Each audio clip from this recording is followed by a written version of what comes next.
Thank you, everyone, for joining us for U.S.-based African Diaspora Networks and Philanthropy for Africa, which is a webinar hosted by IDEA, the International Diaspora Engagement Alliance. I'm Sarah Yousefnejad Gallagher, the Program Officer for IDEA. We're excited to have three stellar speakers with us today from the African diaspora community, each with really a unique perspective on how African leaders and entrepreneurs can work with the diaspora to achieve mutual goals for the continent. I'm also pleased to welcome all the Mandela Fellows who will be logging in today for the webinar. I hope you'll leave this session with some useful information and hopefully new networks that you can use to pursue your work. So first, I'd like to introduce Almaz Nagash, who's the founder of the African Diaspora Network, which informs and engages Africans in the diaspora and facilitates collaboration with social entrepreneurs, innovators, and business leaders to invest in Africa and to improve the lives of all Africans.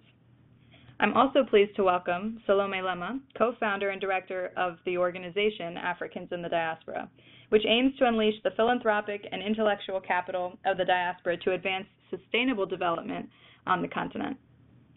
And finally, we're also very excited to have a really unique perspective from Niamani Mutima with us today. This is one that people often ask for from the grantmakers' perspective. What are grantmakers thinking and which ones can actually help support the work that we're doing in Africa? So Niamani is the executive director of the African Grantmakers Affinity Group, a dynamic and diverse network of individuals and organizations funding efforts that benefit Africa and its people. So we have three really stellar speakers on the webinar today.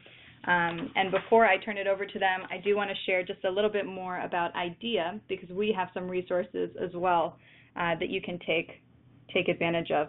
So first, just what is IDEA? It's a platform to harness the energy and resources of diaspora communities in supporting their work that contributes to development back home. We're a global organization. We have members from all over the world. And we sort of focus our efforts in a few categories: investment and entrepreneurship, philanthropy, volunteerism, and more.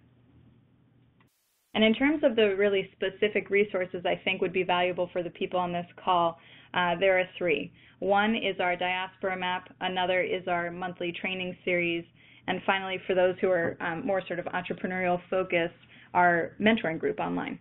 So just a couple words about each of these. I've listed the website on the slide so you can take a look after the call and hopefully take advantage of what's there. Our Diaspora Map is a central online presence for everyone who works with diaspora communities or is interested in working with these groups. It's a place where they can list their organization or their business, as well as opportunities to engage with them. So for example, you might find on there an organization that's working with rural villages in Kenya, building schools, and they have an opportunity for volunteers for the summer.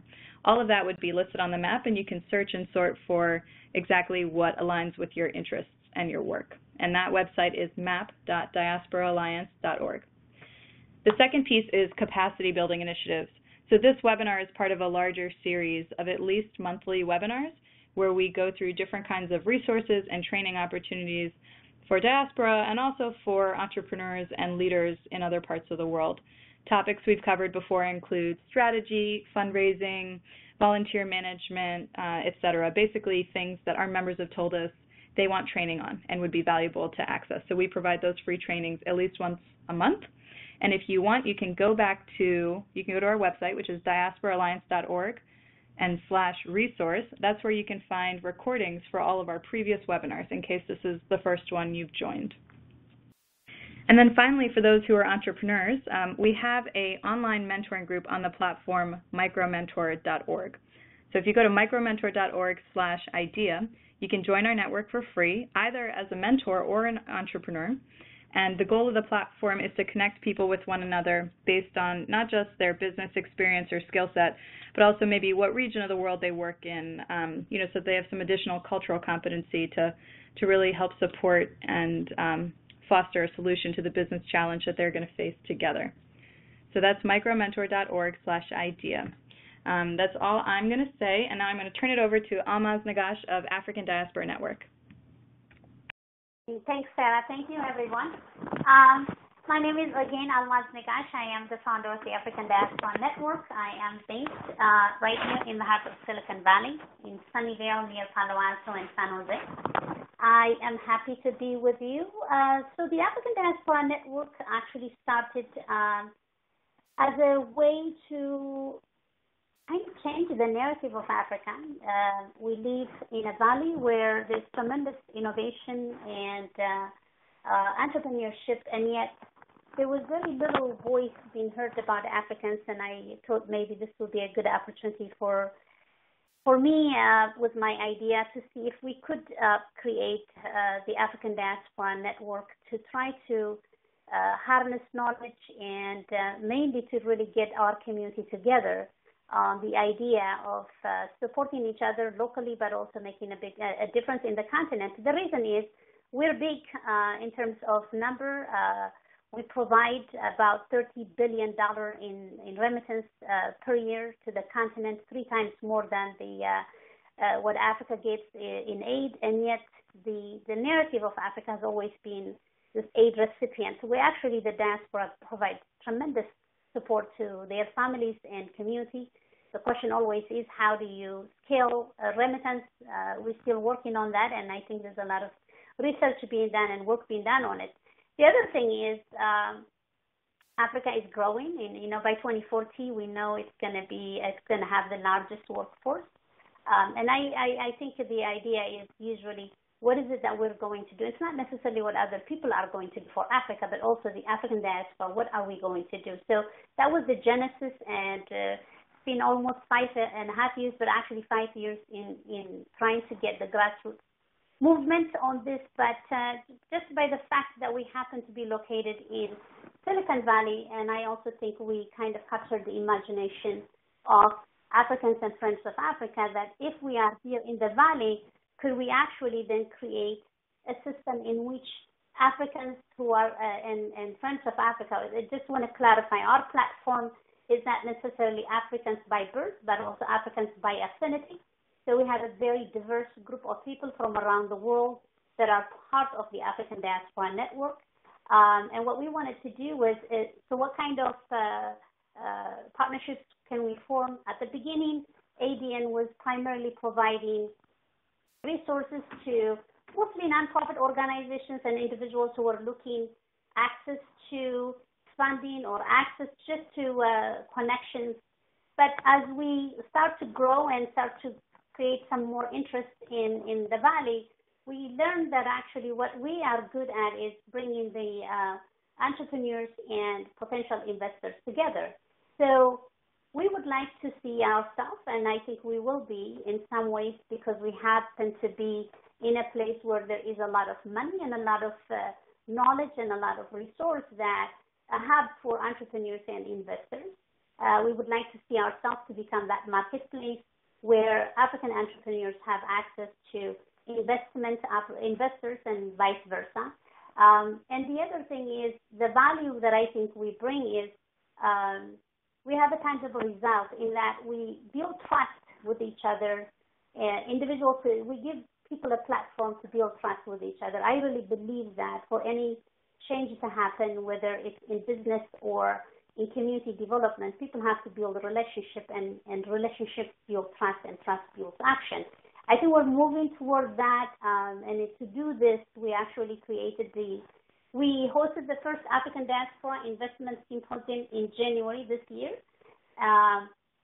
We were very happy to be supported by IDEA, and Sarah and her team were the most biggest players in the whole planning, but also in execution.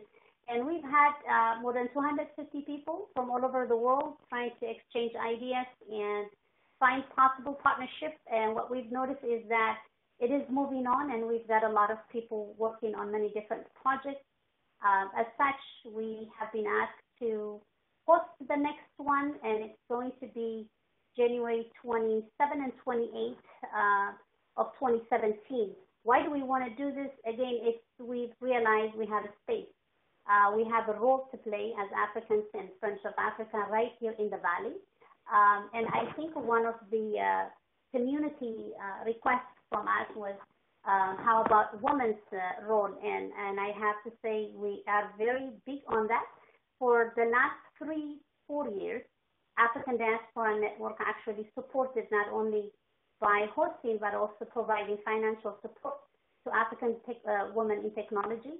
And we will continue to do that. And also, in just about a few weeks ago, we were part of the Global Entrepreneurship Summit.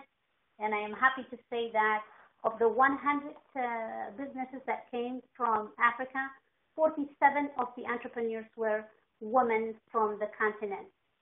And we've had, I think the pre-GS event we did at Stanford had about 200 people, and we're following up with some, and it's not always easy to follow with everyone, but we're following up with some, and some of them are actually planning to come. If you ask me what value we play, I think our value is really bringing people together to make partnerships, collaborating with each other, share resources and knowledge, and we found that to be very, very helpful, not only from the fact that we happen to be where we are, but also it's so critical to provide access to opportunities to Africans from the diaspora as well as friends of Africa who wish to do some work in the continent. So I'm going to stop there, and then I'll be happy to answer any questions that you may have.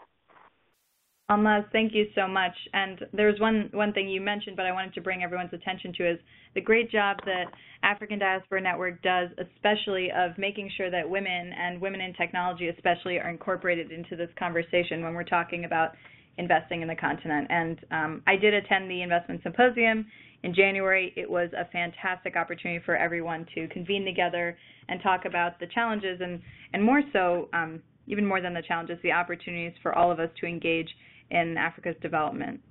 So thank you for sharing that, and I hope everyone will check out next January's symposium. So next I'd like to introduce, or I guess welcome again, Salome from Africans in the Diaspora. She's going to speak a little bit about their organization and how all of you on the call can get involved with their work. So Salome, I'll turn it over to you. Great. Thank you, Sarah, and hello, everyone. Good morning from California, where I'm currently based. As Sarah said, I am the founder and director of Africans in the Diaspora. We were established in late 2012, early 2013, with a few goals in mind. We wanted to mobilize the diaspora to support local organizations started by leaders like yourselves. We wanted the diaspora to provide both financial and non-financial support. And the reason for that, Almaz already touched on, the diaspora has huge amount of resources, and we are also the most educated immigrant group in the United States. We also wanted to get resources directly to local organizations because we felt that local organizations weren't being sufficiently funded and celebrated in the international development and philanthropy sector. We wanted to set up a mechanism for equal exchange of ideas, skills, and resources between the diaspora to learn from local leaders. Lastly, we really wanted to shift the narrative from one that kind of focused on Western aid to one that also recognizes and honors the agency and impact of Africans in African development. Really, in short, we wanted Africans in the Diaspora was established to build responsible, collective African diaspora philanthropy. We have models to learn from. Agents in the diaspora have done that. Some communities from Latin Americans in the diaspora have done that. But when we looked around, we realized there wasn't really a strategic Pan-African platform for African diaspora philanthropy, so we set out to build it. The founding team was comprised of 6 African women from countries like Ethiopia, Togo, Nigeria, and Zimbabwe. And today, almost 3 years into our work, we're a partner of an organization called IDEX, International Development Exchange, where we're being incubated. IDEX also supports local grassroots organizations around the world. Before I jump into what we've done, let me just talk a bit about who's the diaspora, because as you know very well, the diaspora is comprised of diverse groups of people from different countries, communities, regions, interests, and professions. You've got the new diaspora, the first, second generation diaspora, those with direct links to their countries of origin, as well as the first diaspora, African American and the broader Black diaspora.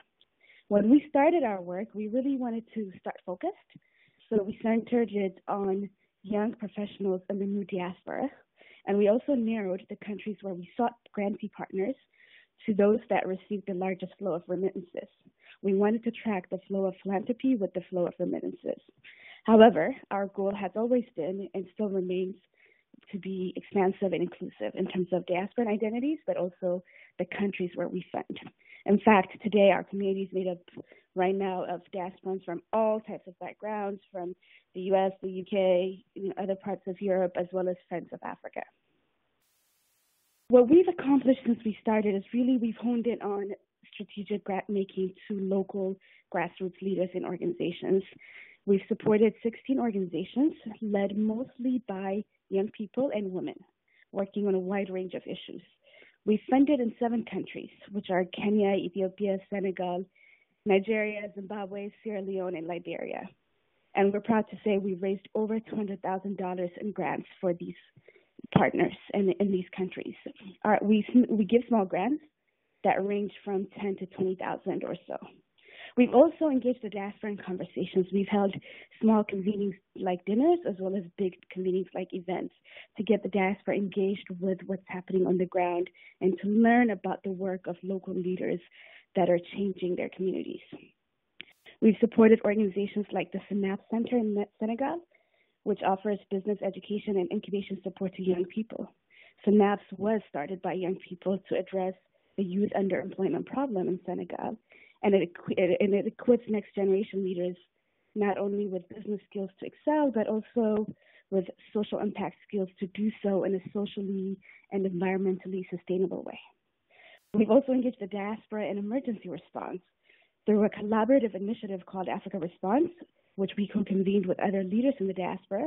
We were able to support 10 local organizations in Liberia and Sierra Leone that fought to end the Ebola outbreak in 2014. This was important because we felt that diaspora voices are often missing from humanitarian response, and also because local organizations are often under-supported in emergency response, and their stories are often not told sufficiently. So we were able to not only work on supporting these organizations, but we also made sure their stories was part of the mainstream media narratives around Ebola response. Our partners received coverage from platforms like Washington Post, BuzzFeed, CNN, BBC, and so on. Over the past few years, we've learned a few things about how to work with the diaspora, and we're still learning, and we're still growing, we're still young. We've learned, for example, I'm often asked, will Africans really support someone from another country? And our answer so far is yes. In our experience, Africans of all backgrounds have funded organizations on our platform.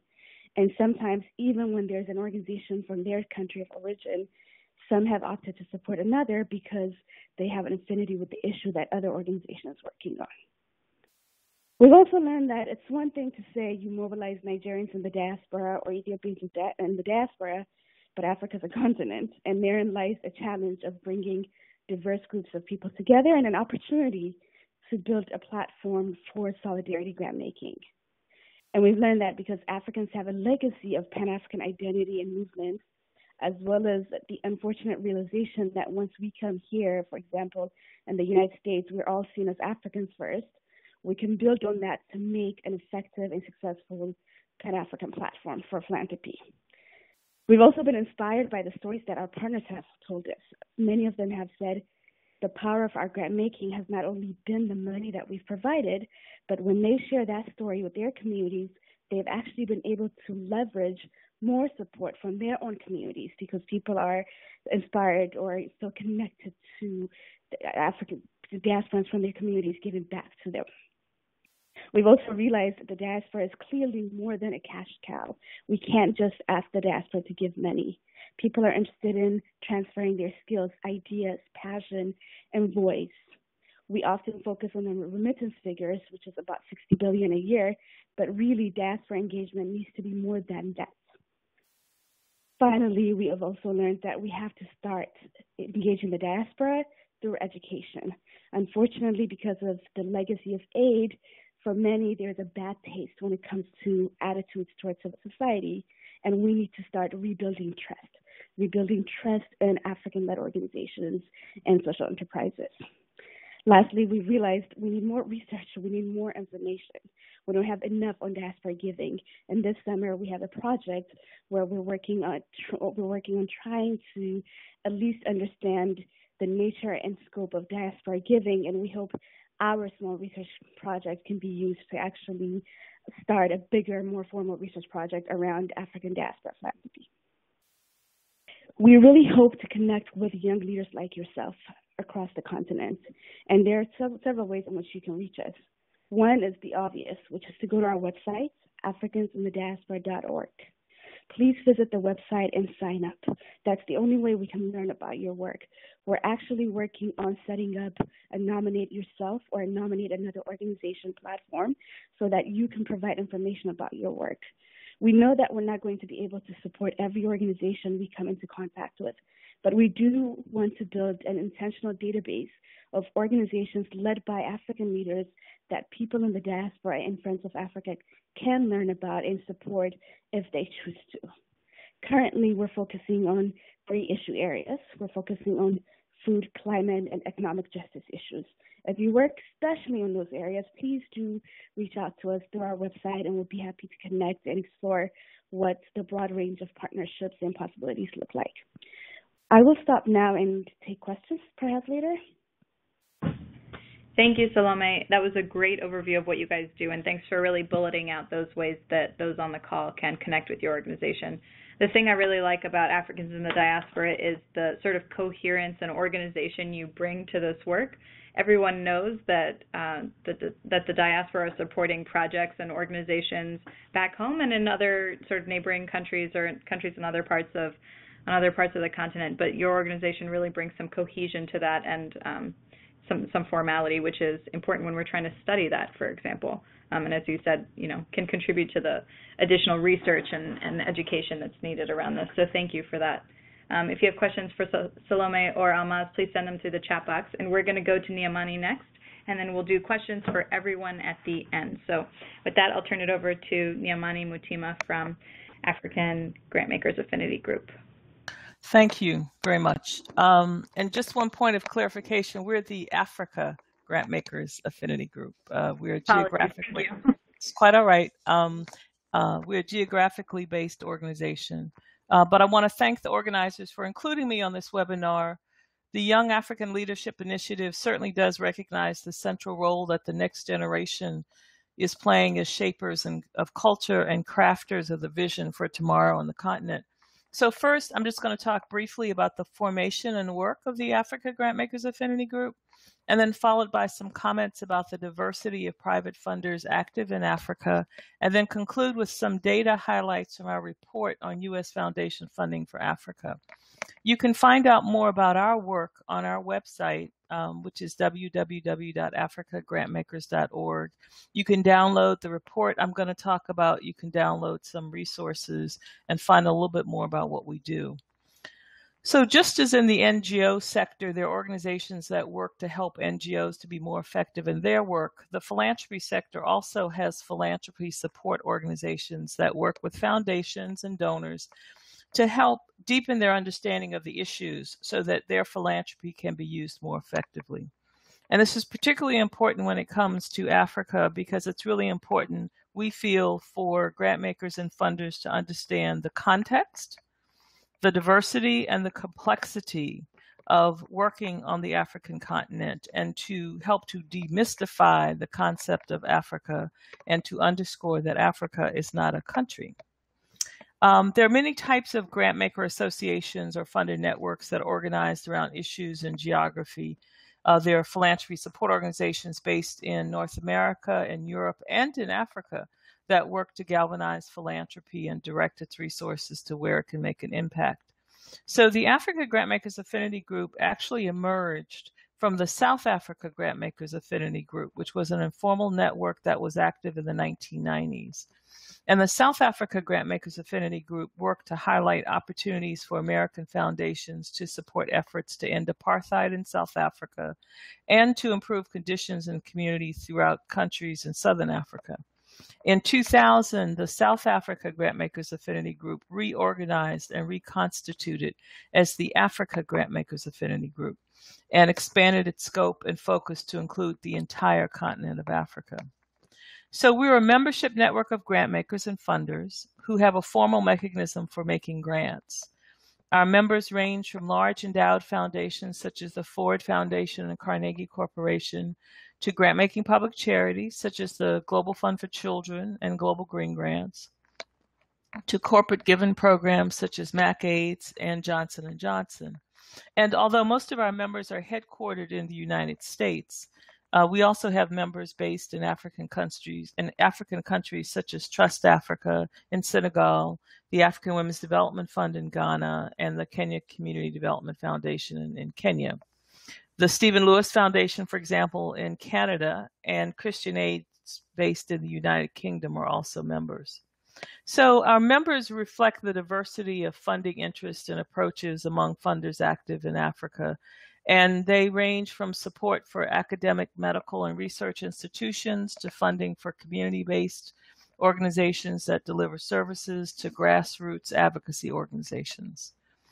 The grant-making budgets for Africa can range from several millions of dollars to thousands of dollars, and average grants sizes can range from millions of dollars to $100,000 to $300,000 to $3,000 to $5,000. So there's a great diversity among the strategies, the level of support, and the types of organizations and activities that funders support. So what exactly does the Africa Grantmakers Affinity Group do? So in many ways, we operate just like any other professional development network, and we think about our work as centering around three things: connecting, convening, and curating. So we connect people and ideas, and we do this through an annual meeting that we do in the U.S., through smaller informal regional meetings, through webinars, and through gatherings in which we bring funders together to talk to each other, but also to talk with NGO leaders, scholars who can help funders to deepen their understanding of the issues. We also convene people to share and learn from each other. And we also curate information and resources to help deepen the understanding of current issues and trends that impact on philanthropy in Africa. And again, you can find out more about our activities on our website. The topics vary in terms of our annual conference. And recently, 2 years ago, we did a conference that focused on what we call Generation Next, young people shaping Africa's future. So we believe that a strong network of informed and connected funders is a necessary ingredient for robust, effective, and responsive philanthropy to benefit African communities. So over the years, we've done several reports on funding trends. For example, our report on making the right fit examined some considerations for foundations when funding NGOs in Africa directly or through intermediary organizations. And you can download a copy of that report from our website. But in 2015, we marked our 15th anniversary with a project to work with the Foundation Center to examine trends in U.S. foundation funding. And so we partnered with the Foundation Center to do the first ever examination of U.S. foundation funding, specifically targeting Africa. And we looked at data over a decade from 2002 to 2012. So we used the Foundation Center data set, which is the largest 1,000 U.S. private and community foundations. And this data set accounted for more than 75% of giving by all U.S. foundations. So it's pretty indicative of funding trends over this decade among foundations. Although I also want to point out that the Giving USA report that examines giving in the United States indicates that foundation funding really accounts for about 12 to 14% on average of all giving in the U.S. Most giving in the U.S. is done by individuals. And so we included foundations who had given at least one grant targeting Africa. And some of the highlights in terms of the report is kind of interesting because when you look at the decade from 2002 to 2012, foundation giving increased about 400% And it increased from about 289 million in 2002 to 1.5 billion in 2012. Now, of course, around the 2000 was the time that the Gates Foundation came into existence, and the Gates Foundation actually accounts for the largest amount of funding to Africa, which makes sense because they're the largest foundation. However, if you exclude Gates, foundation funding increased about 90% over that decade, from about 220 million to about 422 million. But as the amount of funding for Africa has increased, there are two things that we think are particularly important to note. One is that most of the funding for Africa went to organizations headquartered outside of Africa. And two, that the share of funding for African headquartered organizations declined over that time period. And we have used the term African headquartered organizations specifically to note organizations who are headquartered in Africa as opposed to African-based organizations, to make a distinction between, let's say, Giving USA organization that has an office in a particular African country, but their headquarters is located outside of there. When we looked at 2012 in more detail, and we looked at the funders, in 2012, there were 248 funders who gave at least one grant for Africa. The top funders, of course, were Gates, Ford, Rockefeller, and Open Society, and the Buffett Foundation. Gates gave about $1 billion, and Ford's giving was about $600 million, with the rest of the other three foundations in about the $20 million range. Now, when we looked at the Africa headquartered organizations who received the most funding, the top countries where these organizations were headquartered, which doesn't necessarily mean that that only organizations in that country received the funding, because sometimes you have regional organizations that may be headquartered in a particular country. But Kenya, Nigeria, and South Africa were among the top African headquartered organizations who received funding. And again, in the report, you'll see we list the top 15, so you can look at that for more detail. The African Agricultural Technology Foundation, for example, in Kenya, received $55 million in 2012. But it's also interesting to note that that's as a result of only 5 grants. And the Society for Family Health in Nigeria in 2012 received $33 million, but that was only for 2 grants. Now, the top areas where American foundations have funded has been health, and the Gates Foundation actually accounts for about 90% of that, again, just looking at the statistics for 2012. And international development and relief and education, basically higher and graduate education, have been the areas where there's been the most funding. In terms of target population, it's been primarily children and youth, who receive 1 in 3 grant dollars, and then women and girls that receive 1 in 5 grant dollars. The other thing that is important to note is that when we looked at the type of support that is received by organizations, 91% of it is project support. And so we all know the conversations that's been had about how one builds organizational capacity if you only get funding to fund a specific project. We also looked at the range of support to different countries. And so the range really varied. Kenya, for example, when we looked at this time period, received $120 million. Nigeria received $82 million. But then the Democratic Republic of Congo received a little over $500,000, and Cote d'Ivoire only received about $10,000, and this is in 2012. So we wanted to engage in this project with the Foundation Center because one of the things that we've noted is that very often there's a lot of mythology about funding for Africa, funding that goes for Africa, who receives that money. So we felt that it was really important for us to clarify that. In concluding, I just want to say that one of the things that we do is that we really try to highlight the opportunities to work with colleague organizations. And recently we started an initiative that's called the Africa Philanthropy Support Organization Initiative, in which we're working with other colleague organizations based on the continent, such as the East Africa Association of Grantmakers and the Africa Philanthropy Network, and other Africa-based philanthropy support organizations. We feel very strongly that there are opportunities for philanthropy to engage, and we encourage funders who have an interest in Africa to engage, but we also underscore the importance of learning context, understanding what already exists in the countries where you're trying to fund. And we certainly don't approach funding in Africa from a perspective that all knowledge comes from the North.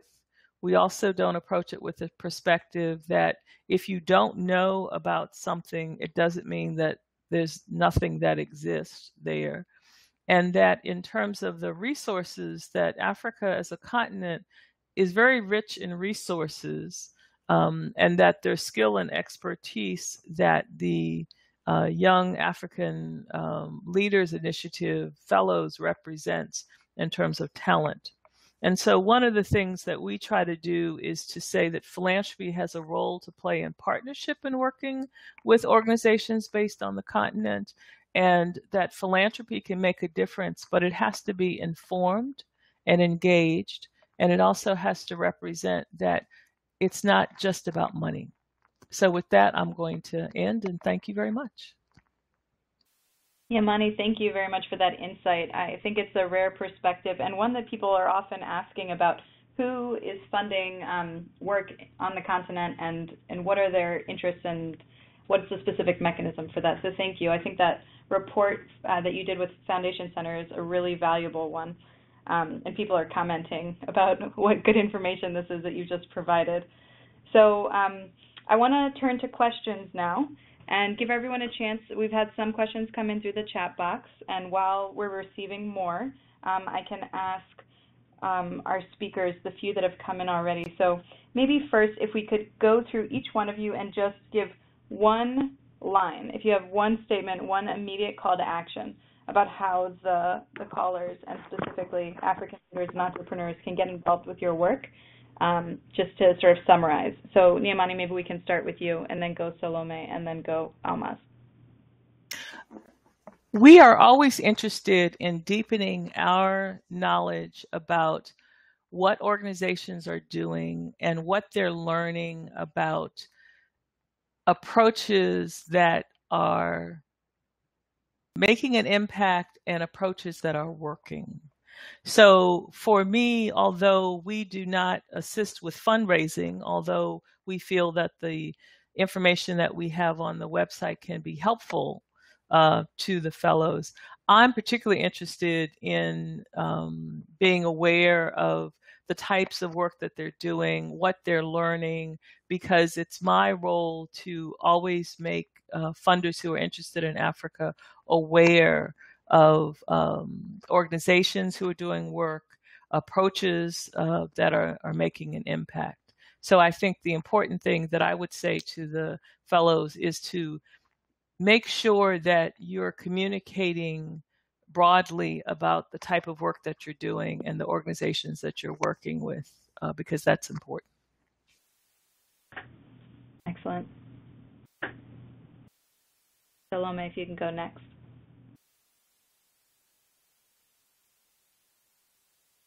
Perhaps she's on mute trying to speak. Almaz, do you want to give your summary statement, single way people get engaged, and then we'll go back to Salome. Okay, no, thank you. This has been wonderful just to even hear from the other speakers. I think there's so much we could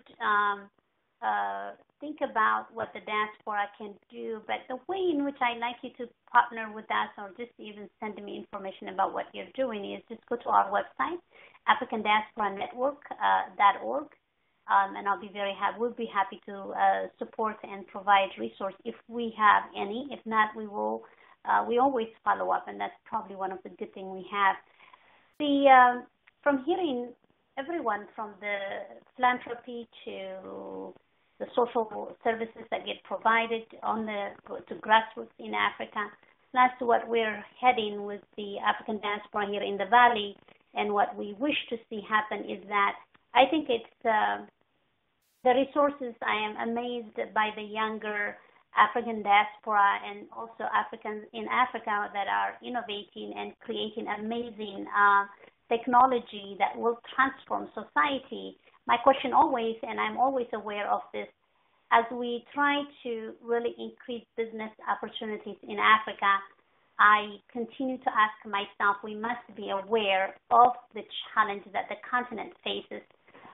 We still have a long way to go to bring women at par with their community and with the kind of service they provide to the continent. Remember, in Africa, women provide more than 70% of the GDP is actually done by women, and yet they still receive less than 10% of the GDP. So we have a long way to go in terms of closing the gap. But at the same time, I think the opportunity for the diaspora from where I sit is, what is it that we're going to do by partnering with each other? So I think there's a tremendous opportunity for collaboration and partnership. And I do hope to hear from everyone interested in the symposium for 2017, but also all the other different events that we're doing throughout the year. Thank you, Almaz. And Salome, are you there?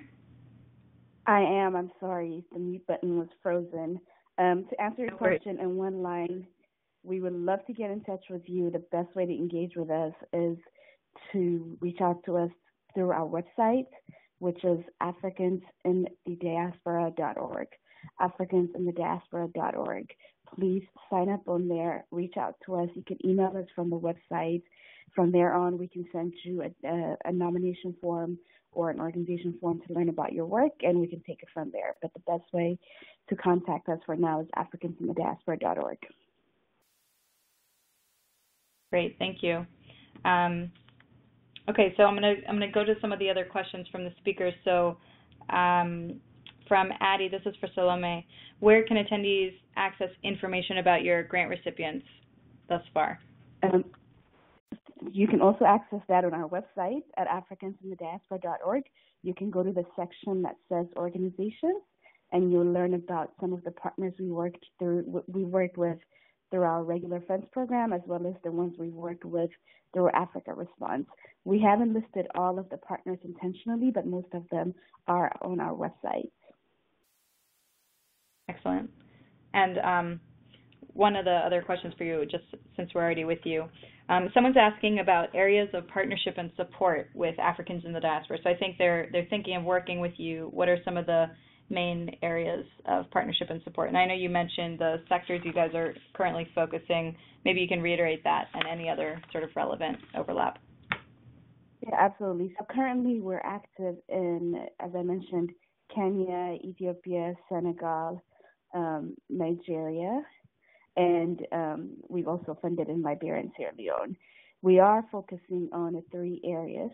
So we're looking for organizations that are working to create economic opportunities, particularly for women, young people, and marginalized and ethnic communities. We're also looking for organizations that are working in the areas of food sovereignty and food justice, as well as organizations working in the areas of climate and environmental justice issues. So in all of these, we're looking for, particularly for young leaders and women leaders. Excellent. That's very helpful. Moving to Niamani, I have a few questions for you from the audience. Someone wants to know where AGAG is located in the U.S. We have an office presence in Washington, D.C., but because we work over 3 continents and 7 time zones, we operate primarily on a virtual office model. So I'm based in outside of Washington, D.C., another staff person based in Maryland, and we use consultants who are based, frankly, all over the globe. Excellent. And another question for you, Niamani, is can you think of any specific grant-making institutions that are focusing on funding African diaspora groups who are working either on the continent or have Africa-related missions? So I get this question a lot in terms of wanting to know kind of funders who will fund a specific type of organization. And so what I always say is that grant makers, like Salome's talked about, kind of what they're interested in funding. It's a match between what the particular grant maker is interested in and kind of what you do. So it would be hard for me to give an answer in a general sense because there are different types of ways in which funders support organizations. And I know I sound like I'm avoiding this question, but it's really difficult to answer that because it's really a match between the activity that you're doing and the interest of the funder. Now, there are several funders, particularly corporate funders, who are beginning to work with diaspora groups. But there's not a lot of funding right now specifically for organizations that, work with the diaspora. It's more about a particular sector. So if you're working in health or you're working in education, so that would be my best answer to that. Although, I don't know, Salome perhaps could also give you some insight on that since her organization also works in this area. And I don't know if she has any foundations or funders that support the work that she's doing.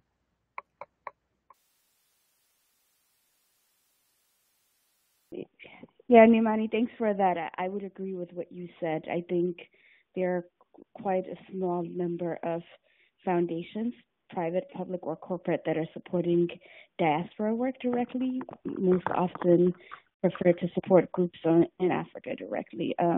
We have partnerships with foundations, and we found the most effective ones to be with family foundations. So we're supported by a few family foundations. We have this great partnership with the International Development Exchange, which has been a huge source of support for us, as well as we have great support in a partnership with Nova Foundation.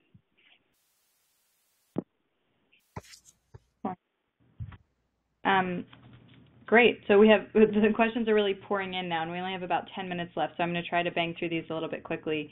Almaz, there's a question for you, and I think Salome and Niamani, if you have any insight, please add on. But do you know specifically of any Angolan diaspora groups that are in your network or that you know are pretty active in Angola? Not kind of a really, specific to be question. very honest with you. Yeah. We could check if that individual can send email. I would be very happy to know what that is specifically. But I don't see any specific Angolan diaspora that I'm a part of within the United States. But I definitely do have some Angolans on our database. So if the person can send email to Almaz at African Diaspora Network, I'll be happy to look at that. Okay, great. And I went to an event recently at the Angolan Embassy in D.C., and they have a lot of connections with the Angolan diaspora community, so they may be a good resource. That's the embassy in Washington, D.C.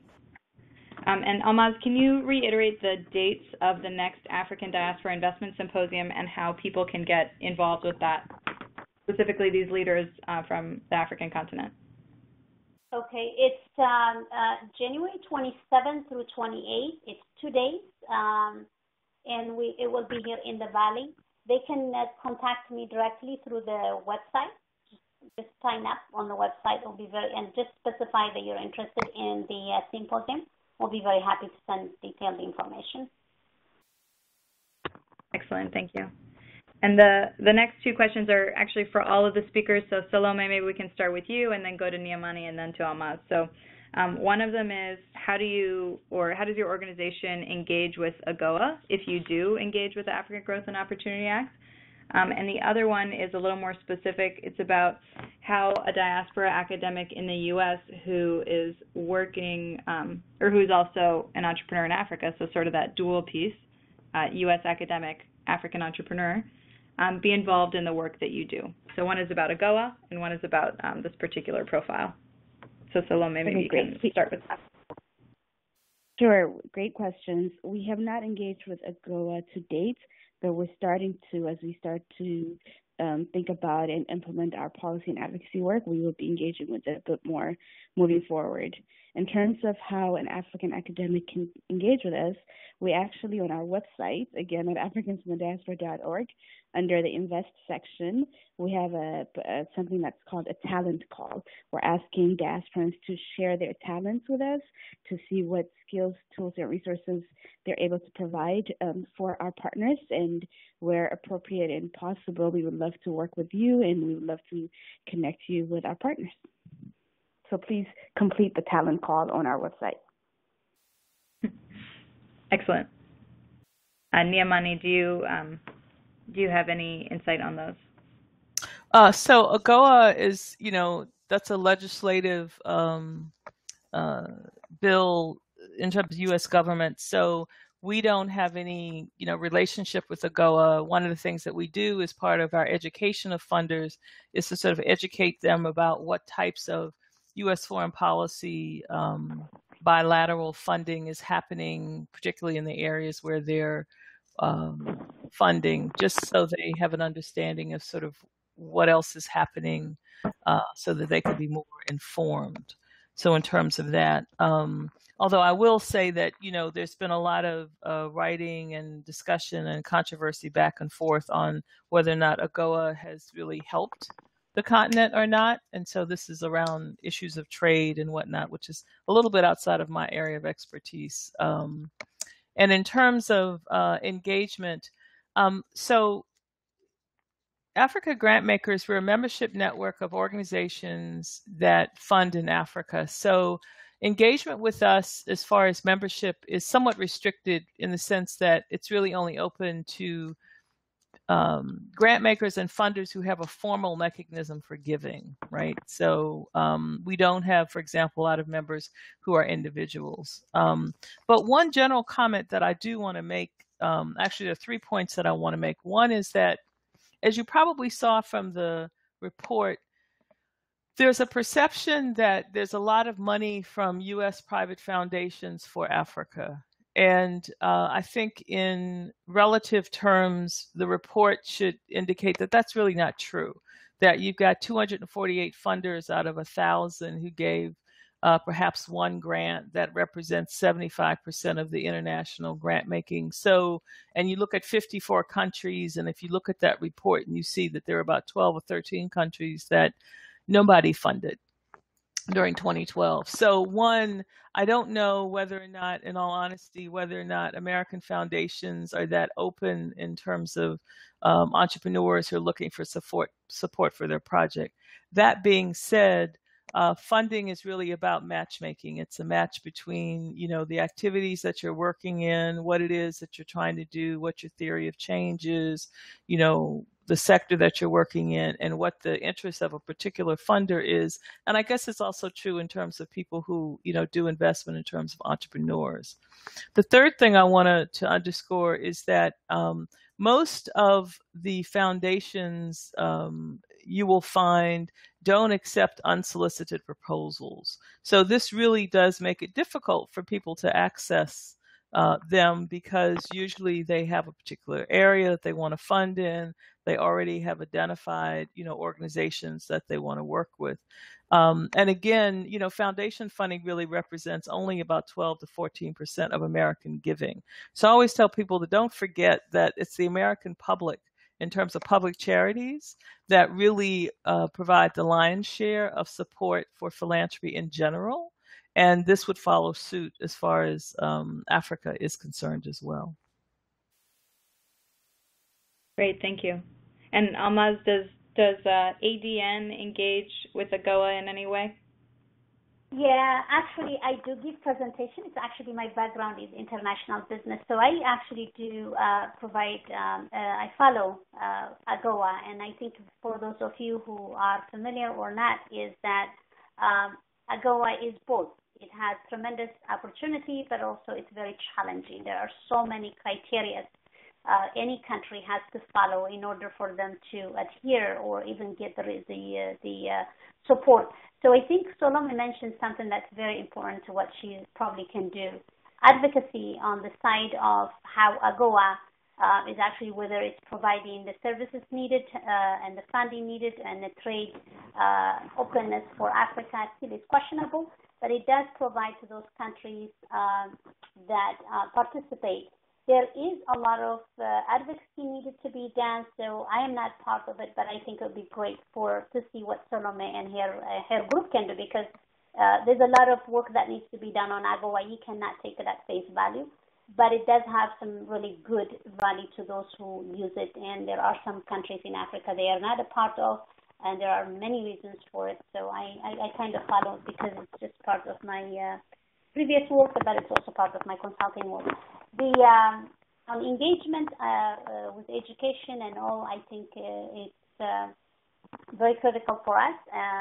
We haven't done much in terms of following up on all the different things that are happening on the philanthropy area, as we are now really pretty much 80 and moving into the entrepreneurship and investment area, but we still continue to follow and support individuals, especially the youth, interested in education, training, and other opportunities, whether in the Valley or other parts of the country. Excellent. Thank you, Almaz. So there are several more questions that have just rolled in. So I think the majority of them we're going to have to answer offline. If your question didn't get answered yet, please send it by email to information@diasporaalliance.org, and I will share them with the speakers. Alternatively, at least some of the speakers are going to provide their contact info, which we'll share with participants, and you can email them directly with your questions that weren't answered. There was one more question which I can answer, was about, which was from Geneva. How can our organization work with Calvert Foundation? Calvert Foundation's connection to all of this is that we're the managing partner of IDEA, the International Diaspora Engagement Alliance, and Calvert Foundation is a nonprofit social investment fund. So we raise investment capital from U.S.-based investors and lend to intermediaries who are working with social enterprises and community development organizations around the world. And so Geneva and others who are interested, you can take a look at our website, calvertfoundation.org, and if you go to our lending criteria, you can get more specific information about if your organization would qualify to receive a loan. It's calvertfoundation.org/lending/criteria. So unfortunately, we'll have to stop with the questions there because we are at time. I want to thank all of the attendees. This was a great turnout. Thank you to all the fellows and folks who are joining from different parts of the world, really, on this webinar. I hope the time slot was convenient for most folks. And thank you to our speakers, Salome, Niamani, and Almaz. Thank you very much for providing your insights and your perspectives on this work and providing these opportunities for leaders on the continent to connect with your organizations. I know there's going to be a lot of follow-up, so stay tuned for that. So thank you, everyone. Thank you. Thank you. Bye-bye. Thank you all. Bye-bye.